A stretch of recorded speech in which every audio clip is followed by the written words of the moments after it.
Aloha and welcome to Your Heart Magic, an illuminating space where psychology, spirituality and heart wisdom meet. Here's your host, Dr. BethAnne Wright, the clinical psychologist with a mystic mind. Aloha, everybody. Welcome to Your Heart Magic. This is Dr. BethAnne Wright. And today we have a talk story time episode, and our theme for it is the grace of being. So talk story time episodes are ones where I read some passages from my work. Sometimes it's published, sometimes I have yet to publish it. And I usually try and tie it around a certain theme and share some reflections on what was behind that piece of writing. It's really off the cuff. And today, everything that I chose has something to do with being, who we are, as opposed to like what we do. So I have this premise that is really about our authenticity. When we're in our authenticity, when we're being who we are, when we are in our heart magic, then that's really more about who we are as a person. That is about being. And it's not so much about doing. And I've felt for a while that anything that we do, when it can come from that authentic space of being, our doing then just becomes a natural extension of who we are. And I think that is a big part of what it is to walk the path of the heart. It is the shift of focusing from having to do, having to fix, having to organize, having to somehow quantify or qualify or achieve. And there's nothing wrong with any of those things. I do all of those things as well. But the path of the heart is really more about receiving. It's about who we are. It's about being in our integrity and our authenticity. And that is something that happens inside of us. That is the inner work. That is the listening to the voice of our heart. It is learning to heed the wisdom of our heart. It's learning to, if there's any doing involved, it's more inner work doing. It's clearing space inside of us when we recognize that something is out of sync or out of alignment with who we're trying to be.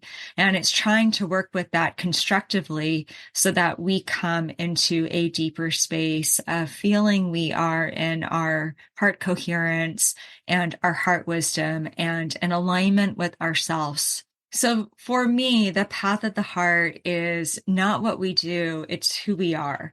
And then anything that we feel called to do is just this beautiful, like juicy, fabulous extension of that. And all of these poems and passages that I'm going to share today are a reflection around the grace of being. And I'm going to start with one that's called Hunter's Moon. I'm going to read it first and then share a little bit of a reflection behind it. So this is a poem from Cranberry Desk called Hunter's Moon. Sometimes it is well to simply rest in the grace of now, allowing what has been to have been, allowing what will be to be, and allowing what is space to simply be what it is wherever you are at, whether it's the ache of a changing heart, the glad of gold sunrise, the okayness of not knowing, the exquisite gifts of shadow and light found beneath the sapient gaze of a full hunter's moon. I wrote this particular poem in the fall of 2015, I believe. It's kind of wild to have been writing long enough that I actually have to stop and think about, wait, what year did I write that again? But if I recollect, I wrote it in the fall of 2015. And the hunter's moon is usually the harvest moon. So it's the full moon that normally will happen sometime in late September or in October, depending on where the full moon falls within that particular calendar year. And it would have been autumn. It would have been in Anchorage, Alaska when this was written. I remember sitting on my red couch staring out at this kind of gray, hazy sky. And it was not winter yet. It was still kind of chilly fall, but the leaves were really like shedding from the trees, and you could feel that change of season. And I was in a change of season in my life. I was preparing to get married within less than 2 months' time, and in a personal space of reflecting on all the life lessons that I learned over the last few years as I was moving closer to this threshold and this rite of passage. And this poem was this reflection on this core wisdom that I learned, which was sometimes we just have to sit with it, that it's totally okay just to be in our hearts and allow where things are at. And that sounds so obvious when I say it now. Like, should that even be something that we have to learn? But it's really hard for us. It's hard for us to sit with uncertainty. It's hard for us to sit with a lesson. It's hard for us when something feels out of sorts or like it's transforming or transitioning, or we want the answers to something we want to know right now, and we know we might not get answers for a while. It's difficult to make peace with that and to allow ourselves to be with it and to be in a space of just finding okayness with not knowing, of just being grateful for the things that are certain, like the gold sunrise that I talked about. I'm always inspired by nature when I write poetry. The beauty of what we might see outside of our window, simple gratitudes that we can find in life right now, the simplicity of breath, being able to tap into, well, what am I sure of right now? And even if all we're sure of right now is my dog loves me and I'm going to be okay, sometimes what we know can be very, very simple. It does not have to be complex. It's just something to anchor into and just kind of surrendering into that space and saying, okay, then this is where I'm at right now. And so that poem was inspired by nature and the fall colors and this wisdom that I learned to really be in communion with myself. And a lot of those lessons came sometime between my divorce and my single years and meeting my husband. And they have continued since then. A partnership didn't change that. But one of the gifts after my divorce was that I was in solitude quite a bit. And in that space of being single, I had so much time to sit with myself and my inner world. And I had nothing to distract myself. You know, we can always find a way to distract ourselves. We can always try and go out, call somebody up, get online. I mean, there's a million ways from very destructive to incredibly constructive that we can use as self-distraction when we need to. But a lot of times I was learning the wisdom of don't distract from this. Just learn to be with this. Learn to be with the questions of yourself and learn to live the questions and learn to make peace with the fact that some part of you might feel a little restless or a little uncertain. Learn what it is to embody that feeling state and to know how that feels in your body. Make friends with psychological uncertainty. Make friends with the questions of your life. Make friends with all that lays before you unanswered and all that didn't go right in the past and all that you're becoming and all that's yet to be. Those are all the things I was learning.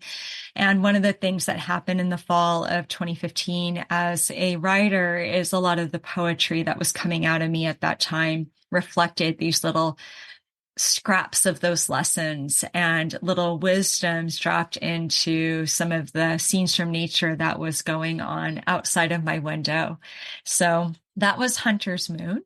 The next passage that I want to share is actually called The Grace of Being. It's from the book Lamentations of the Sea, 111 passages on grief, love, loss, and letting go. This was written in probably February of 2016. I would guess somewhere between 4 weeks to 8 weeks after I lost my brother. And I am in the thick of grief when I'm writing it, but there was these beautiful things that were coming through as well. The grace of being. You love how you love. You hurt how you hurt. You grieve how you grieve. You heal how you heal. These are the words I wrote to a friend who is also going through grief. She seems to be in judgment of her process, thinking she should be doing better than where she currently finds herself. Most of us know what it feels like to be this person. We often judge our process and expect ourselves to be in another space, a better space than where we find ourselves to be. I know how it feels to be this person because I have been this person off and on these past few weeks, expecting myself to be at a different point in my grieving process than I actually find myself. Once again, I continue to learn that it actually takes tremendous courage and self-compassion to look yourself squarely in the eye, acknowledge where you are standing, then allow yourself to be in that space. No judgment attached. At present, my process has more to do with being than doing, which is uncomfortable for many people. In Western culture, doing is equated with progress, wellness, and moving forward, while being is equated with wallowing, stagnation, and staying stuck. Doing is climbing mountains and going for runs to shift my energy. Doing is writing these words as an act of catharsis. Doing is going out, pretending to be present with others, successfully making it a quarter of the time, while the other 3/4 fills itself with a considerable echo in my head. My brother is dead, my brother is dead, my brother is dead. As the absurdly casual conversation of life swirls on around me, being is what happens at 3 a.m. Being is awakening from sleep each night, remembering the surreality of your reality and finding the clench of sorrow inside your guts still twisting and turning. Being is staring off into space, breathing, seeking, searching, and sitting with your present state of soul. Being is done with an intentional stillness, allowing whatever one feels to wash over them and wave after wave. Being is what transforms the soul. Doing is simply what comes next. As with many things, when it comes to matters of the heart and soul in our culture, we've got it backwards. We honor and elevate the productivity of doing while minimizing and missing the grace of being. But the truth is, we often receive more spiritual growth and development, more truths of the heart, more clues to our authentic nature and our moments of being than in the ones of productivity. Courage comes in all shapes and forms. They say sometimes it roars, but I think its biggest roar is the simple act of being present with another in their pain, or better yet, being present with yourself in your pain. Don't turn away from it. Don't look aside. Do not distract yourself and miss this chance to grow your heart in exponential form. Just learn to be with it and trust life to take care of the beauty of your becoming. Do you have a loved one in active addiction or active alcoholism? The Party Wreckers podcast is a podcast hosted by two professional interventionists, Matt Brown and Sam Davis. With a collective 30 years of intervention work with families who have loved ones in active addiction, we have come together to try to provide an opportunity for families to learn new language, new strategies, and new boundaries around how to make the conversation with your addicted loved one easier and how to promote hope and willingness to find that path towards sobriety. Tune in to the Party Wreckers podcast and see if we can help you. Ooh, I haven't read that in a while. And that line that I wrote there about what it was like to go out and enjoy myself, like maybe a quarter of the time I'd even be a little bit present. And then it's like there was this part of me screaming in my head, my brother's dead. How are we not all, I don't know, talking about that or asking me if I'm okay, except I also knew that wasn't appropriate.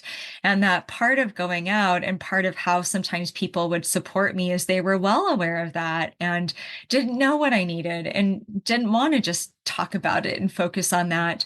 Sometimes it's because they didn't know what to say, but sometimes it was thinking maybe BethAnne just needs a normal evening. And that's the rub of grief, is that sometimes we don't even know what we need, or parts of us need different things. So it's like some part of me needed to be witnessed and talk about it. Some part of me just probably needed to like scream and scream and scream into the abyss and have this like inner child temper tantrum, meltdown. It's not fair. It's not fair. Part of me needed fun and needed to be able to remember that life is going on around me. And it's important, as I feel ready, to slowly reweave and rejoin those threads in my life, and to also try and honor my process. The other thing that really stood out for me in that passage is where I was talking about just doing versus being, and really delineating, here's what doing looks like, and kind of listing, this is the stuff I'm doing right now. And again, doing's not bad. Some of the things I did were really constructive and helped shift energy, help me feel better. We have to take care of ourselves. This is not about elevating one state of doing over being and making it better than. It's more about making space for both of them, but also understanding that when we are in alignment with ourselves, so much of what we do is going to come from understanding, what do I need right now? And the more we're making space for receptivity and listening to ourselves and going inwards, the more we are likely to be able to say, this is what I need, or I think this would be helpful, or to come up with something that we could do that might actually feel supportive. But I was really seeing how constructive just allowing for the pain to wash over me was in that moment, because I couldn't shift it. And that peace of feeling like I should be further along, and then seeing people around me sometimes echo that in their own journey. We are so inclined to judge ourselves and to say, oh, I shouldn't feel this way. Well, I shouldn't have this thought. Well, I know it's not good to think this, but these are the kinds of things. I hear these things a lot working with people, and they're the kinds of things that we do to ourselves a lot. We are in judgment of our own process.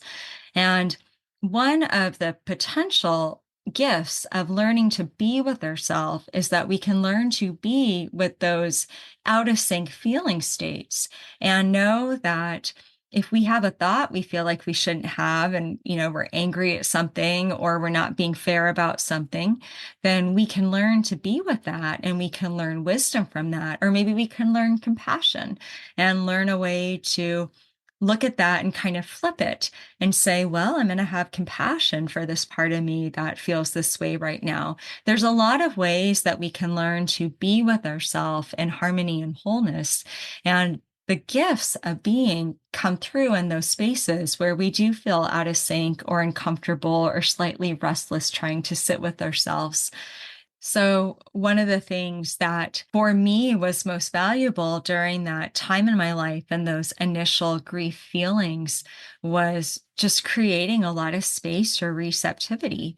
And I think with grief, I couldn't shortcut the process. So unlike something that might feel a little bit smaller or less life altering, where sometimes we might be tempted to distract or go try something new or somehow shift it, I just knew enough about grief from my work as a therapist and just being self-aware and in touch with my own process and grief that I'd been through before, where I was like, oh, girl, buckle up. You are going to be on this ride for a while, and you're going to want to get off long before the ride's going to let you off. And you can resist this and pretend like it's not happening and all is okay. It's not who I am, but it maybe was something that I might have done as my younger self.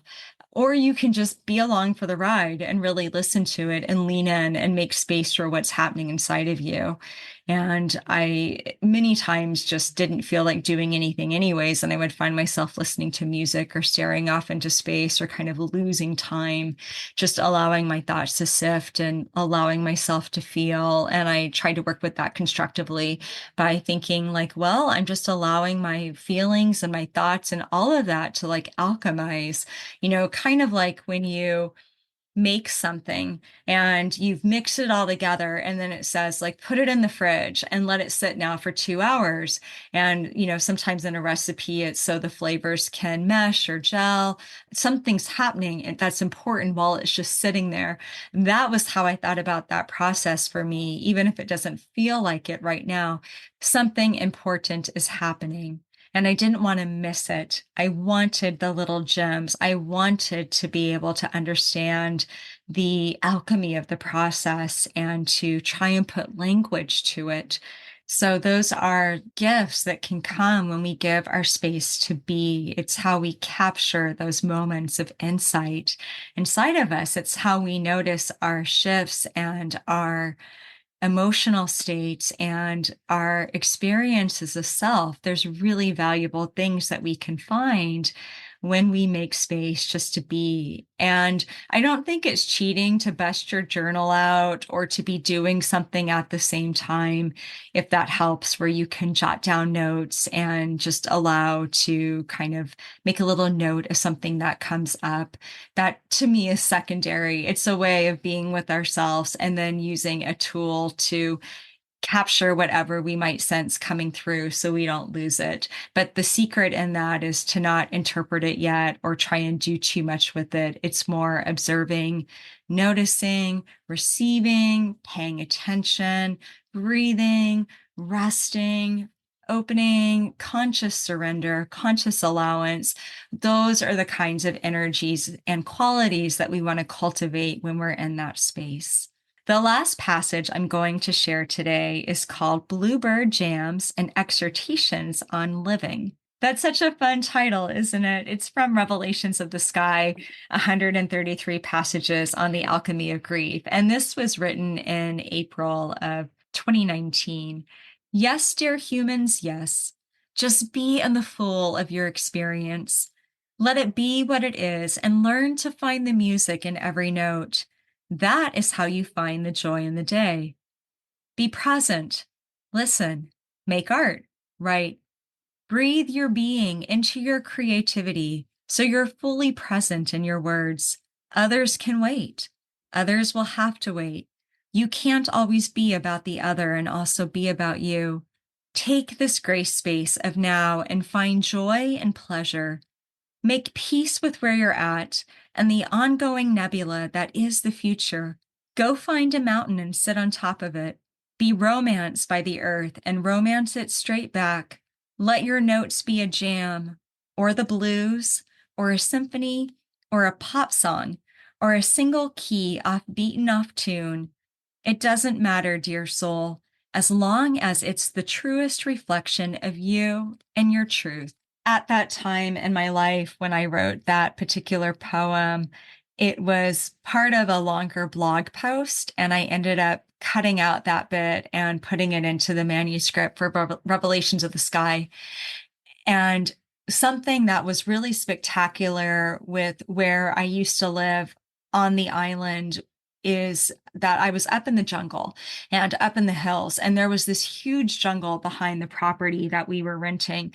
And when I say like right behind it, I mean almost right behind it. There was a little patch of land, but I'd say like 50 feet from the bedroom, and the bed was pushed up against the windows, and they were really low windows. There was no headboard, right? It was like right up against that, and they were screened in, and the windows are always open for the air to come through. So it was kind of like glamping is how I used to think about it. Like I'm glamping right now because it was such an open window space. And this jungle and this huge ravine was, 50 feet or something like that from where we were sleeping. We would have experiences sometimes where we'd wake up in the night and wild pigs would be eating the bushes right underneath the bushes, like that were right underneath the window where we were sleeping. And it's like, oh, there's a wild boar 10 feet from me, and the only thing separating us is this screen. That's amazing. So it was such a unique time in life. And April on Kauai is where a lot of the birds come back, and we have birds year round, but there's definitely ones that will migrate back during the spring into summer months. And something that was really cool about where we lived is right around April is when I'd really start to notice it's like the volume would turn up on the roosters waking us up, the birds, the noises in the jungle. I remember sometimes waking up to this massive symphony of bird sounds and roosters crowing and chickens clucking and whatever else was living in that jungle, and thinking like, this is a once in a lifetime space that you're in. You will probably never ever live this close to this huge patch of jungle again. Just savor this. Like, this feels like something that people go to a rainforest and they pay money to wake up with, like, this is their alarm clock in their backyard. And the day that I wrote this, we'd been woken up to something very similar to that. And when I was writing my blog on where I was at in April, the sound of the birds really impacted me. And so what I just read was kind of this reflection of, if the birds could speak to me, this is what they would say. And it was very much about, you're beautiful and okay exactly where you're at right now. Sing whatever song that you've been given to sing. Sing your one note, sing off tune, sing the symphony if you have it. If things feel half composed right now, or like you're having to scrap the whole thing that you're working on and start over again, then sing that. It doesn't matter, dear human. Just do you and be okay and find the good in day and find the joy in the moment. And the lessons on being that I was learning at that time in my life had so much to do with trying to figure out this puzzle of, why did I come to Kauai? What called me here? What's my soul purpose? How am I meant to put that work out into the world? And I had all these kind of half ideas and things that I'd started or tried, and nothing was gelling or really coming into clarity of vision. So I'd been sitting with so many questions of myself for so long. And I was learning that I was going to be invited to grapple with those longer and sit with them some more. I was actually about to go into a season of a lot of being, and a lot of being with some very uncomfortable feeling states. But for that day, in that moment, there was just this beautiful gift of being in the now. And that is something that I am a big believer in, is no matter how out of sorts we feel, I work really hard at trying to come back to a space of, how can I be okay with that now? How can I make peace with that now? How can I find the joy in day right now? How can I be grateful right now? If I can't access those feeling states and I'm really in a slump, then maybe I just might ask myself, how can I love myself in this messy human space and just find acceptance, radical acceptance, right? This is where I am today. This is as good as it's going to get.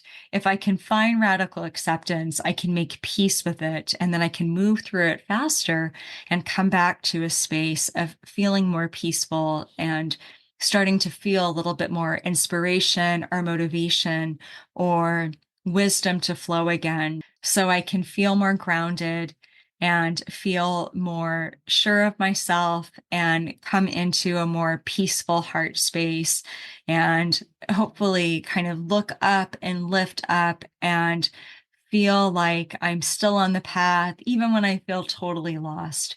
So that is one of my core philosophies that I always try and live by, and I bring it into my work quite a bit. And that is finding that radical acceptance and love for where we're at. And I believe in that, but I also believe that it helps us to get to a space of being able to look at the positive and access the good faster than if we deny those hard feeling states.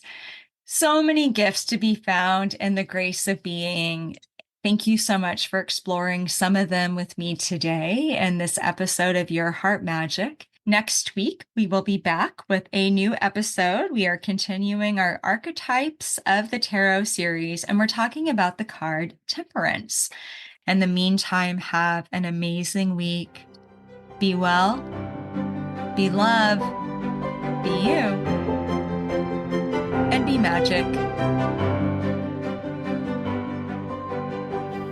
You've been listening to Your Heart Magic with Dr. BethAnne Kapansky-Wright. Tune in next week for a new episode to support and empower your light.